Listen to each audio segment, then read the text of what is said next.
हिंदू धर्म में अंतिम संस्कार में मृत शरीर पंच तत्व में विलीन होता है।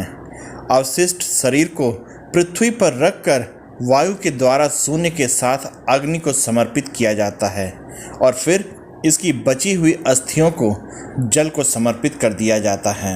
उसका कारण ये माना जाता है कि अंतिम संस्कार क्रिया से शरीर की दिवंगत आत्मा से मुक्ति का एक रूप हो गया है। जब अवशिष्ट शरीर को जला दिया जाता है तो आत्मा के पास कोई लगाव नहीं रहता और इसलिए इसे अग्नि द्वारा मुक्त किया जा सकता है। जिनका अंतिम संस्कार संपूर्ण नहीं होता है उनका सूक्ष्म शरीर विचरण करता रहता है। कभी कभी अधिक प्रबल इच्छाओं वाले सूक्ष्म शरीर स्वयं के साथ दूसरों को भी कष्ट पहुंचाते हैं, परंतु बच्चों के लिए जिन्होंने ज़्यादा जीवन नहीं जिया है उनकी आत्मा को अपने शरीर से कोई लगाव नहीं होता है। इसलिए नवजात और 7 वर्ष से कम के बच्चों को दफनाया जाता है। वो इतने सरल हृदय के होते हैं कि जन्म के साथ उनकी मृत्यु होने को कहा जाता है कि मात्र जन्म लेने का कष्ट उन्हें सहन करना था। हिंदुओं में आमतौर पर मृत शव का दाह संस्कार करते हैं, लेकिन संतों, पवित्र पुरुषों और बच्चों के शवों को दफनाया जाता है। ये क्रिया हिंदू धर्म से संबंधित 2 मौलिक सिद्धांतों पर आधारित होती है।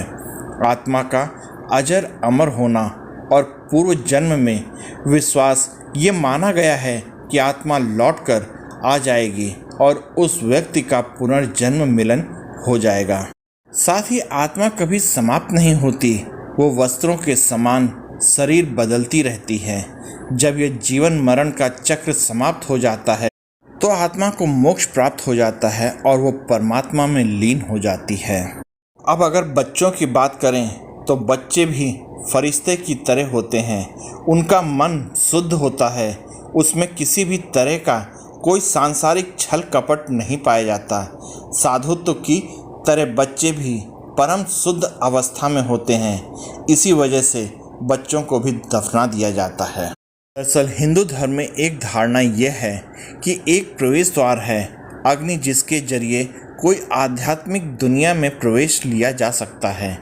लोगों का ये भी मानना है कि अंतिम संस्कार असल में शरीर से अलग होने का एक रूप है। जब शरीर को जलाया जाए तो आत्मा से व्यक्ति को कोई लगाव नहीं होता।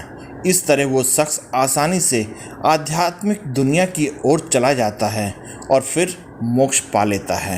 हिंदू धर्म के मुताबिक 8 घंटे के अंदर एक मृत शख्स के शरीर को अंतिम संस्कार कर देना होता है। अगर आप लोगों को ये वीडियो पसंद आई तो कृपया लाइक, शेयर और सब्सक्राइब कीजिएगा। और आप सब इस वीडियो में मेरे साथ बने रहे, इसके लिए आप सबका बहुत बहुत धन्यवाद और जय हिंद दोस्तों।